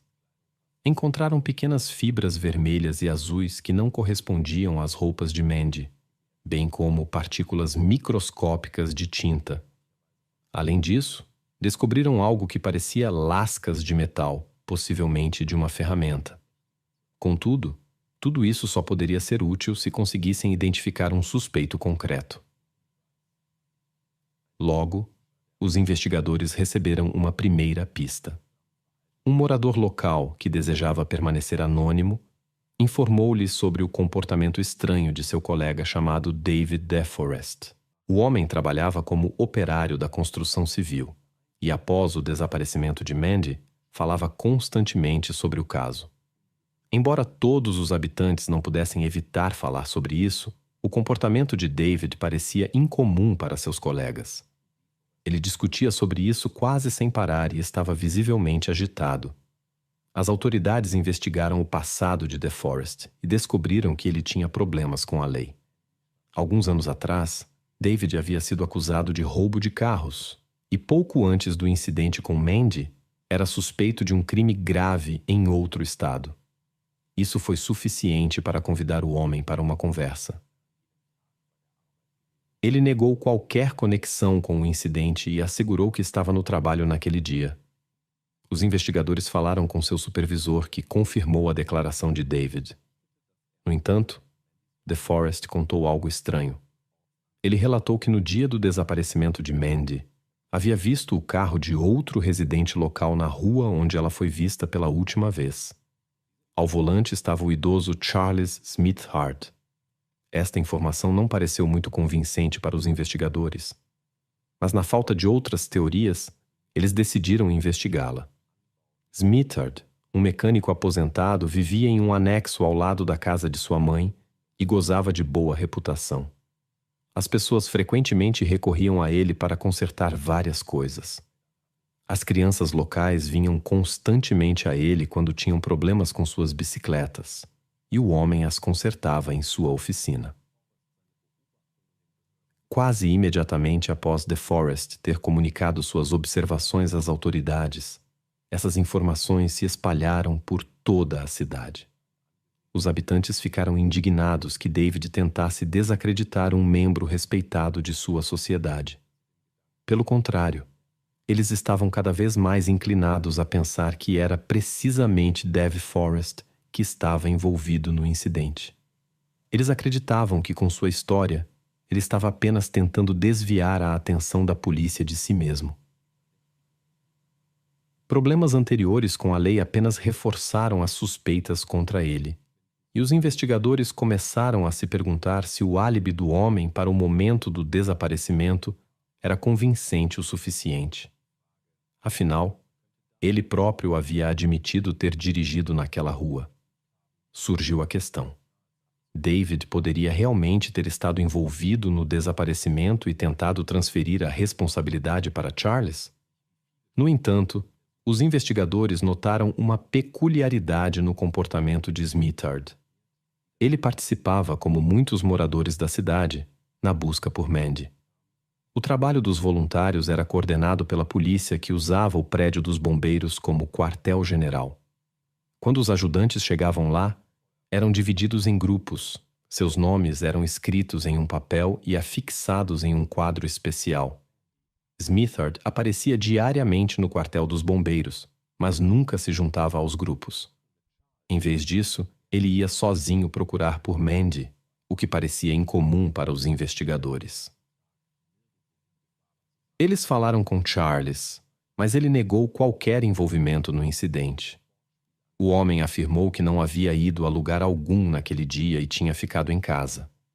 Segundo suas palavras, ele havia assistido a um jogo esportivo, e sua mãe confirmou isso. Smithard também suspeitava que David poderia tê-lo colocado deliberadamente sob uma luz negativa para desviar as suspeitas de si mesmo. Os investigadores continuaram seu trabalho, verificando simultaneamente as declarações de Charles. Eles não conseguiram encontrar provas de que ele havia deixado a casa naquele dia, mas logo descobriram algo interessante. Descobriu-se que a mãe do suspeito havia feito uma compra na loja. Graças aos dados do caixa, os investigadores puderam determinar a hora exata: 15 horas e 17 minutos. Para os investigadores, esta foi uma descoberta importante. Primeiro, eles obtiveram uma prova de que Smith Hard não havia sido sincero durante o interrogatório. O homem havia afirmado que sua mãe estava com ele em casa o dia todo, mas isso se provou falso. Em segundo lugar, o momento de sua compra coincidiu com o momento em que Mandy desapareceu. Assim, o homem não tinha prova de seu paradeiro por 2 horas, durante as quais ele teoricamente poderia ter cometido um ato repreensível e retornado para casa. Esta informação se espalhou rapidamente pela pequena cidade, e desta vez os habitantes não estavam mais tão convencidos da inocência de Charles. Pelo contrário, os investigadores agora tinham ainda mais razões para duvidar de suas declarações. 2 famílias se dirigiram às autoridades policiais, cujas filhas compartilharam informações interessantes. As jovens contaram que Smith Hard havia parado na rua algumas semanas antes do incidente com Mandy e lhes oferecido uma carona. Como a cidade era minúscula e qualquer distância podia ser percorrida a pé em poucos minutos, as jovens recusaram. Após ouvir essas histórias, os investigadores voltaram sua atenção para um detalhe perturbador. Ambas as jovens se pareciam fisicamente com Mandy. Mas isso não era tudo. Outra testemunha compartilhou informações interessantes com a polícia. Depois que Mandy foi encontrada, Smithard estava conversando com outros moradores da cidade na rua. Em um momento, um helicóptero da polícia sobrevoou e Charles afirmou repentinamente que eles estavam procurando os pertences de Mandy. O problema era que a polícia mantinha essa informação em estrito sigilo. De fato, faltavam alguns objetos pessoais de Mandy, mas os investigadores haviam decidido não contar a ninguém. Essa abordagem é usada caso alguém envolvido no incidente revele acidentalmente detalhes que apenas um participante direto poderia saber. Essas informações foram suficientes para que as autoridades obtivessem uma autorização para revistar o veículo e a residência de Smith Hard. Eles levaram muitos de seus pertences para exame em laboratório. Primeiro, os especialistas se dedicaram ao exame das minúsculas partículas de tinta encontradas nas roupas de Mandy.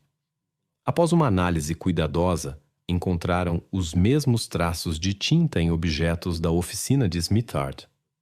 Os especialistas até descobriram que uma tinta semelhante era usada para o revestimento de bicicletas. E Charles era conhecido por frequentemente consertar bicicletas para os jovens locais.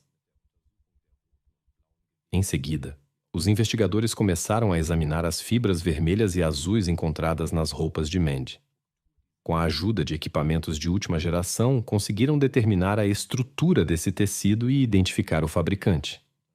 Descobriu-se que essa empresa produzia tecidos de estofamento para assentos de automóveis. Ao entrar em contato com os representantes da empresa, souberam que seu material era usado no mesmo modelo de carro que Smith Hard possuía. Os especialistas coletaram amostras de fibras de lã e determinaram que correspondiam completamente às encontradas nas roupas de Mandy. Os especialistas também determinaram o grau de desgaste das fibras encontradas. Novamente, os resultados corresponderam completamente. Isso sugeria que as fibras muito provavelmente tinham vindo do carro de Smithard para as roupas de Mandy. Em seguida, os especialistas se dedicaram às partículas metálicas redondas que também haviam descoberto nas coisas de Mandy. Sua origem foi rapidamente esclarecida. Tais partículas são produzidas ao cortar metal com ferramentas especiais. Como esperado, encontraram partículas semelhantes no veículo de Smithard. Mas o mais importante veio por último. Em seu carro, encontraram alguns cabelos claros que foram enviados para análise. Os resultados confirmaram o que todos já suspeitavam. Os cabelos pertenciam a Mandy Lemmer. Tudo isso convenceu os investigadores do envolvimento de Charles no incidente, mas eles queriam reunir o máximo de provas possível. Portanto, começaram a investigar o passado de Smithard e descobriram que ele havia sido casado 2 vezes. O suspeito tinha várias filhas que viviam em diferentes estados. Os investigadores decidiram falar com elas e viajaram para a Califórnia para ver uma delas. Quando ela soube das suspeitas contra seu pai, a mulher não pôde conter as lágrimas. Olhando para o investigador, ela compartilhou memórias incriminadoras de como seu pai havia se comportado inadequadamente com ela e suas irmãs desde sua juventude. Notavelmente, Mandy tinha a mesma idade quando a tragédia ocorreu. Após essa conversa, restaram poucas dúvidas sobre o envolvimento de Charles no incidente. Em novembro do mesmo ano, o homem foi preso e o caso foi levado a tribunal. Como frequentemente acontece, o tempo de espera até o início do julgamento se estendeu por vários anos, e as audiências só começaram em 1993. Charles continuava a afirmar sua inocência, mas as evidências apontavam para o contrário. De acordo com a acusação, o homem dirigia deliberadamente pelas ruas em busca de uma vítima potencial. Isso foi corroborado pelo fato de que ele havia tentado levar outras 2 garotas algumas semanas antes do incidente com Mandy. Quando a viu na rua, Charles poderia ter oferecido para levá-la ou de alguma forma persuadido-a a entrar em seu carro. Depois, ele provavelmente a levou para sua oficina, onde ela passou cerca de 12 horas em condições confinadas. Posteriormente, ela foi levada para uma área arborizada onde o inevitável aconteceu. Quando os cidadãos organizaram uma busca em larga escala, o suposto perpetrador provavelmente observou quais áreas a polícia estava investigando e moveu evidências importantes para evitar sua descoberta. Charles, por sua vez, insistiu em sua inocência e apontou DeForest como o verdadeiro culpado. No entanto, essa versão não era apoiada por evidências. Então o juiz acabou proibindo o advogado de Smithard de seguir essa linha de defesa perante o júri. O processo judicial foi concluído relativamente rápido e Charles Smithard foi considerado culpado. Ele foi condenado a 114 anos de prisão, o que de fato significava prisão perpétua. Seu defensor tentou contestar a sentença várias vezes e em 1999 ele conseguiu. Ele conseguiu convencer a Suprema Corte do Alasca de que o julgamento de seu cliente tinha violações. Isso dizia respeito à proibição de tentar provar o envolvimento de outras pessoas no incidente. Finalmente, a sentença judicial no caso Smithard foi formalmente anulada, mas ele permaneceu em custódia aguardando um novo julgamento. Menos de um ano depois, no ano 2000, o homem foi diagnosticado com uma grave doença pulmonar, da qual faleceu pouco depois. Esta situação criou ambiguidades legais. Após a anulação da sentença, Smithard não era mais considerado legalmente culpado pelo desaparecimento de Mandy, e seu falecimento tornou impossível o início de um novo processo judicial. Como resultado, o caso de Mandy permaneceu oficialmente não resolvido, embora a razão para a anulação da sentença fosse uma formalidade jurídica. No entanto, quase ninguém duvidava do envolvimento de Smithard no incidente. Além das evidências substanciais, a história com seus próprios filhos mostrava claramente a verdadeira natureza deste homem. O pai de Mandy mais tarde confessou que não se arrependia de sua decisão de entregar todo o seu equipamento de caça a um amigo. O homem lutava com pensamentos de fazer justiça com as próprias mãos, mas entendia que, nesse caso, seus filhos cresceriam sem pai, pois ele inevitavelmente acabaria atrás das grades. Equilibrar-se na lâmina de uma faca é mais do que apenas uma expressão quando se trata da luta pela sobrevivência. O herói desta história se viu no centro de eventos dramáticos devido a uma incrível cadeia de circunstâncias e escapou por pouco de um destino trágico 2 vezes. Infelizmente, seus parentes tiveram menos sorte nessa luta contra o destino imprevisível. A vida de Rolf Tiede começou na Alemanha, de onde ele se mudou para o Ziemietwa aos 11 anos com sua mãe. Sua mãe, buscando uma nova vida após um casamento fracassado, logo se casou novamente. Rolf cresceu como um estudante quieto e diligente. Na faculdade, o destino o uniu a Kay Tidwell, uma jovem mulher que compartilhava seus valores de vida e sonhos de formar uma família. Os jovens, ambos com pouco mais de 20 anos, se aproximaram rapidamente e encontraram almas gêmeas um no outro.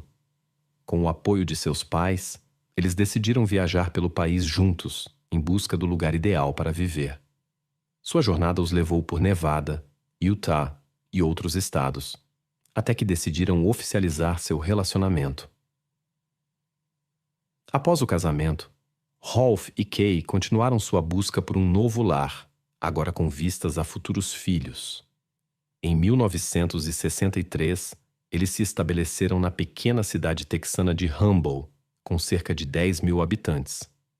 Educados, amorosos e profundamente religiosos, eles rapidamente ganharam o respeito da comunidade local. O sonho de ter filhos próprios, no entanto, permaneceu inalcançável por muito tempo devido a certas dificuldades. O casal encontrou uma solução na adoção. Primeiro Lina chegou à família, e 3 anos depois o menino Sean. Surpreendentemente, logo depois Kay descobriu que estava grávida, o que ela considerou um verdadeiro milagre. A gravidez foi tão discreta que a futura mãe não suspeitou de sua condição por muito tempo. Finalmente, uma menina saudável chamada Trisha nasceu. A vida da família Tiede parecia ser a personificação do sonho americano. Eles tinham tudo o que era necessário para a felicidade: amor, filhos, um lar aconchegante e o respeito de seus semelhantes. Cada dia lhes trazia alegria e satisfação por estarem juntos. Rolf possuía um talento comercial excepcional, que já se manifestava durante seus anos de estudante. Na época do nascimento de seus filhos, sua renda permitia que sua esposa se dedicasse às tarefas domésticas sem se preocupar com o trabalho. Graças ao seu espírito empreendedor e diligência, Rolf fundou uma empresa em 1969 que rapidamente se tornou parte da rede comercial de Houston. A prosperidade financeira permitiu à família adquirir uma segunda casa pequena em Oakley, Utah. Nos anos 90, Oakley era uma cidade minúscula com pouco mais de 500 habitantes, cercada por montanhas majestosas. Este lugar parecia ideal para férias isoladas. Os moradores locais formavam uma comunidade unida na qual a família Tiede se encaixava perfeitamente. Eles vinham regularmente para desfrutar do silêncio longe da agitação da cidade. A escolha do local não foi por acaso. Primeiro, a beleza da natureza circundante era cativante. A casinha estava situada no alto das montanhas. Segundo, esta área era conhecida por sua serenidade e superava todos os assentamentos vizinhos em termos de tranquilidade. O isolamento também era atraente. A estrada mais próxima ficava a cerca de 4 quilômetros. Ao lado da casa, fluía um rio pitoresco, ladeado por árvores em ambas as margens. Apesar das dificuldades de transporte, a família sempre passava todos os feriados de Natal aqui. Esta tradição era estritamente mantida ano após ano. Para chegar ao refúgio, era necessário deixar o carro no estacionamento na estrada e mudar para motos de neve. A única maneira de chegar rapidamente tão alto nas montanhas. Até dezembro de 1990, os hábitos do casal permaneceram inalterados. Eles planejavam novamente uma viagem à sua casa isolada na floresta para as festas de Natal. O programa também incluía um encontro com a família de Kay, que morava nas proximidades. Em 20 de dezembro, Kay e seu filho Sean chegaram a Oakley vindos do Texas. Sua irmã Cláudia os pegou de carro para esperar juntos pelos outros membros da família. Rolf e suas filhas Lina e Trisha deveriam chegar na noite seguinte. Normalmente, o marido terminava os últimos trabalhos antes das férias, enquanto sua esposa já ia para a casa da irmã para preparar a viagem para as montanhas. No estacionamento onde normalmente mudavam para as motos de neve, as mulheres notaram um jovem estranho. Apesar do frio, ele estava vestido levemente e se comportava de maneira incomum. A protagonista gritou para ele e ofereceu ajuda, mas o jovem apenas acelerou o passo e desapareceu. Elas decidiram não dar importância a isso e seguiram para a cabana. No final da tarde, elas chegaram ao seu destino. Após o jantar, Cláudia ficou para passar a noite. De manhã, ela contou à irmã que tinha ouvido barulhos vindos de fora durante a noite e até visto uma silhueta na janela. Uma inspeção do terreno não revelou nada. Possivelmente o desconhecido tinha usado suas trilhas para permanecer não detectado. As mulheres decidiram se concentrar na chegada dos outros. Em 21 de dezembro, Rolf chegou ao estacionamento com as filhas. Sua esposa lhe contou sobre os estranhos incidentes, especialmente sobre o jovem suspeito. Ela pediu ao marido que trouxesse rifles de caça por segurança, mas ele recusou. Rolf não gostava de armas e não sabia como usá-las. Ele afirmou que este era o lugar mais pacífico da área, onde em 100 anos só tinha havido um incidente relacionado à direção agressiva. Depois disso, ao longo dos anos, só ocorreram alguns pequenos furtos. Apesar da confiança de seu marido, a inquietação não abandonou a protagonista. Ela não conseguia tirar da cabeça a imagem do jovem estranho, que lhe parecia potencialmente perigoso e obviamente não era da região. No entanto, para não estragar as férias em família, ela decidiu por enquanto não compartilhar suas preocupações com as crianças. O pai da família não suspeitava das dificuldades que os aguardavam nesta região. Kay não conseguia se livrar da sensação opressiva após o recente encontro com o estranho. Como se pressentisse algo sinistro, ela decidiu jogar pelo seguro. A mulher levou alguns rifles de caça para a moto de neve e explicou ao marido que se sentiria mais segura assim. Ele não teve objeções. A família levou suas coisas para a casa. A filha mais velha havia partido de manhã para comprar os alimentos que faltavam para a celebração. Os outros decoraram a casa e também foram às compras na cidade. O exausto Sean pediu para passar a noite na casa da tia Cláudia. Eles o deixaram lá, o que possivelmente se revelou uma decisão acertada. Então, o casal e as meninas visitaram a mãe de Kay, Beth Potts, de 72 anos. Após um acidente de carro em 1983, a mulher tinha visão ruim e se locomovia com dificuldade. Os parentes a levaram para a cabana como era a tradição. A noite transcorreu em uma atmosfera familiar calorosa, todos se preparando para a viagem às montanhas no dia seguinte. Em 22 de dezembro, por volta do meio-dia, os Tieds partiram para a cidade apesar do forte frio. Então se separaram novamente. Rolf e Tricia deveriam retornar mais tarde, enquanto Kay, com Lina e Beth, foram imediatamente para as montanhas. Os grupos tinham um intervalo de cerca de 2 horas entre si. Chegando primeiro, Kay e Lina queriam pôr a mesa. Perto da garagem, Lina notou uma silhueta no quarto principal. Presumindo que fosse o primo David, que deveria visitá-los, ela não deu importância.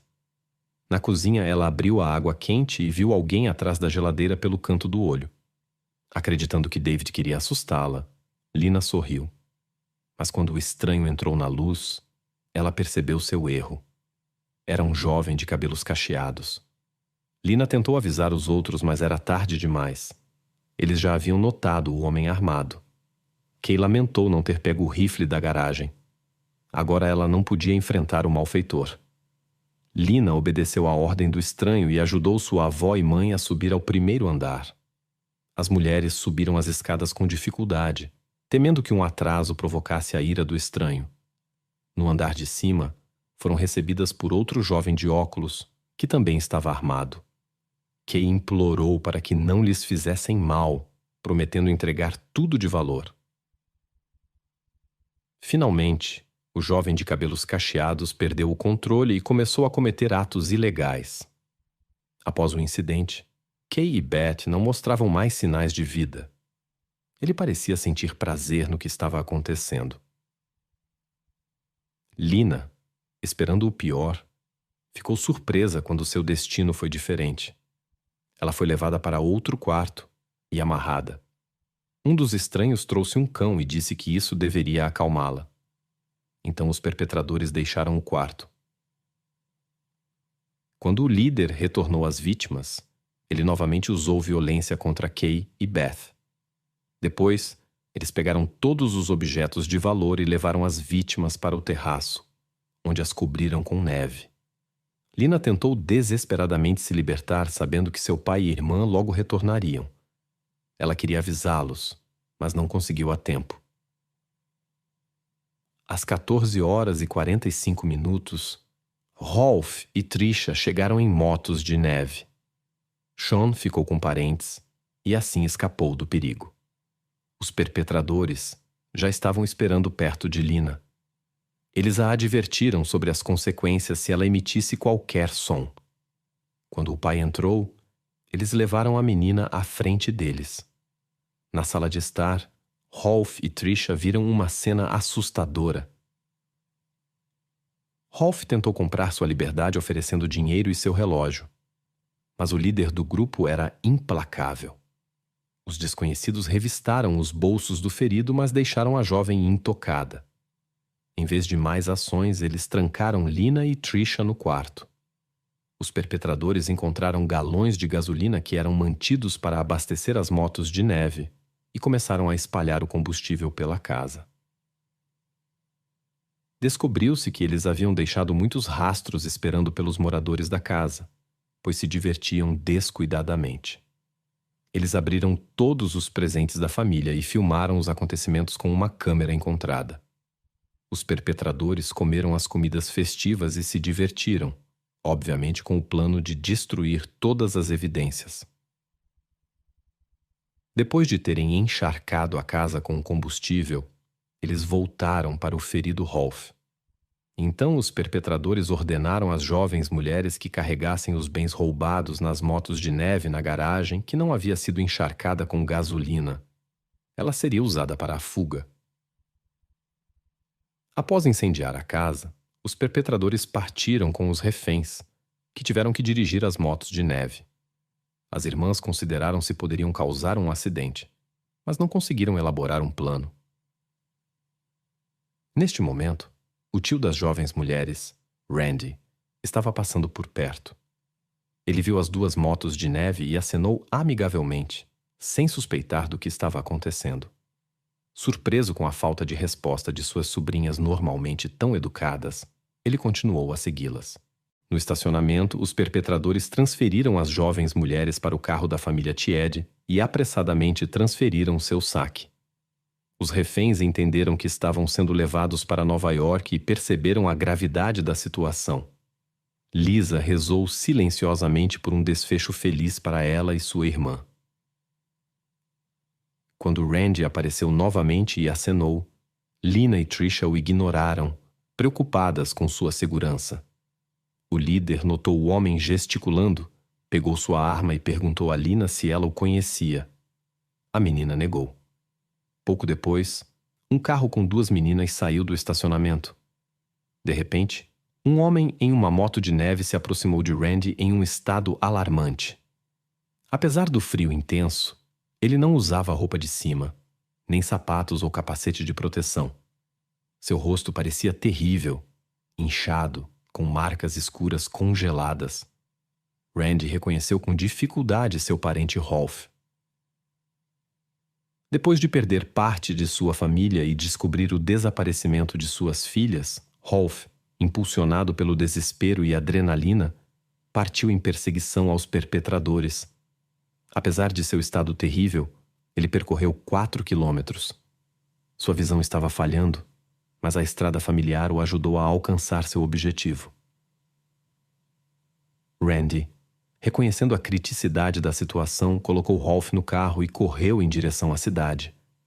No entanto, o hospital estava muito longe e ele temia não chegar a tempo. Randy chamou os serviços de emergência e solicitou um helicóptero. também relatando o incêndio. Neste momento, os perpetradores estavam a caminho do desfiladeiro. Inesperadamente, eles foram notados por um carro de patrulha que deu a volta e iniciou a perseguição. Os perpetradores não reagiram à ordem para parar, e começou uma perseguição perigosa.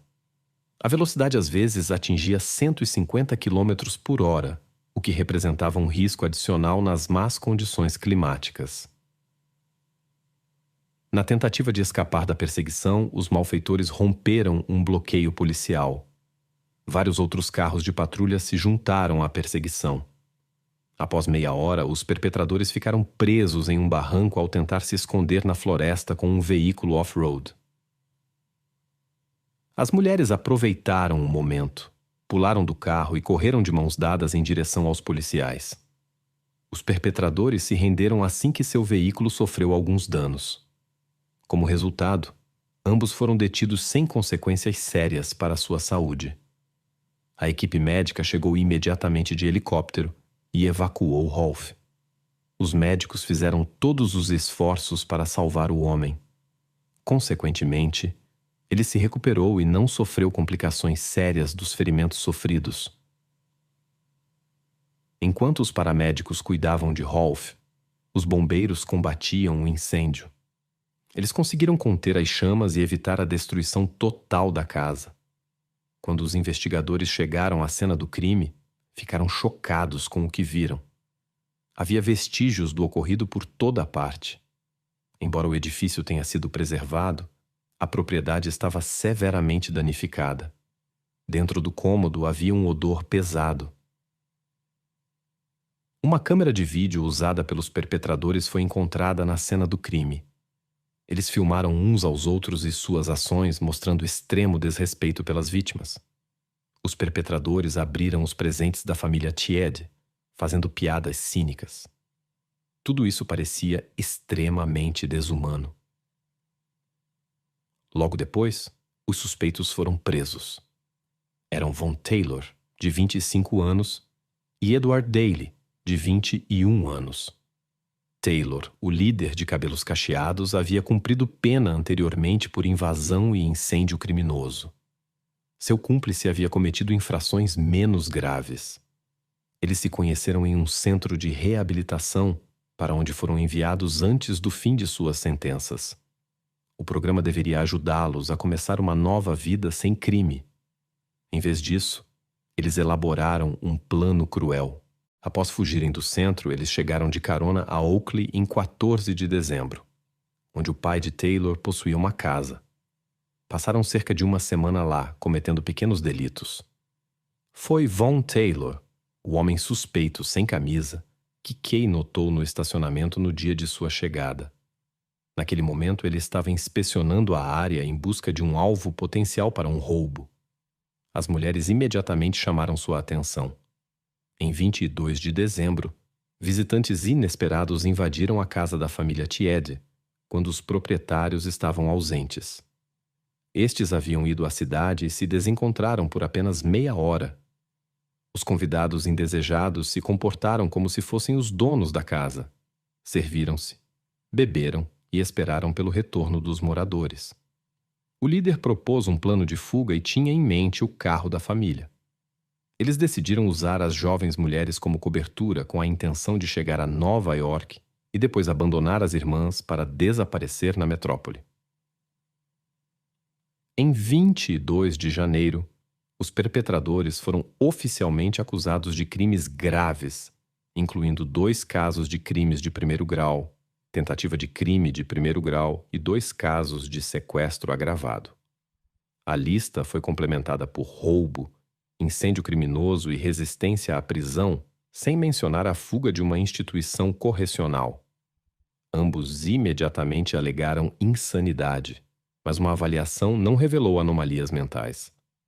Após 5 meses, um dos detidos se declarou culpado de 2 acusações de crimes de primeiro grau, em troca do arquivamento das demais acusações. No tribunal, ele declarou ter sido o organizador do incidente e não sentir remorso. Apesar da confissão do líder, seu cúmplice não se declarou culpado e optou por um julgamento com júri. O julgamento começou 2 semanas após a sentença do primeiro acusado. O cúmplice demonstrou arrependimento desde o início e insistiu em sua inocência quanto aos eventos trágicos. Segundo suas palavras, originalmente apenas um roubo estava planejado. Ele disse que não previu o desenrolar dos eventos e se recusou a usar violência. O advogado tentou suavizar a imagem de seu cliente, convencendo os jurados de que ele havia caído sob uma influência que encontrou por acaso durante seu tempo na prisão. A defesa tinha vários trunfos na manga, incluindo os testemunhos da família Tiede. Lina, por exemplo, lembrou-se de como o acusado trouxe um cachorro para acalmá-la. Ele também se comunicou com as jovens mulheres durante a tentativa de fuga no carro da família e tentou acalmá-las. E foi ele quem lhes disse para sair do carro quando parou. O julgamento de Edward durou várias horas. No final, os jurados chegaram ao veredicto de que ele estava envolvido em um incidente de 2º grau. Isso significava uma longa sentença de prisão com possibilidade de liberdade condicional. Posteriormente, os parentes de Tiede entraram com uma ação contra a administração estadual, exigindo compensação pelo que aconteceu a Kay e Beth. Na opinião deles, as autoridades não impediram a fuga do centro de reabilitação, o que levou a consequências trágicas.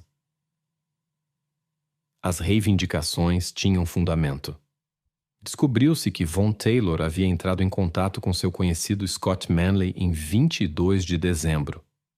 Scott, alarmado com esses planos, imediatamente contatou a polícia. No entanto, as autoridades policiais ignoraram a informação, embora conhecessem a suposta localização dos fugitivos.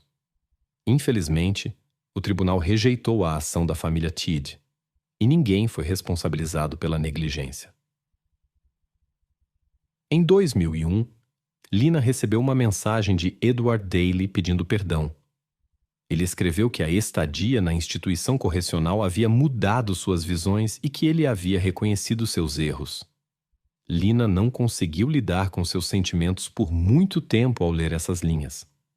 Após uma década, ela decidiu responder e escreveu que perdoava Edward. Isso a ajudou a encontrar paz interior. Edward Daly não apelou da sentença. Dada a gravidade de seus atos, a probabilidade de sua libertação é extremamente baixa. No entanto, o líder do grupo já entrou com 4 recursos, citando várias razões, incluindo um suposto preconceito dos jurados devido à sua religiosidade.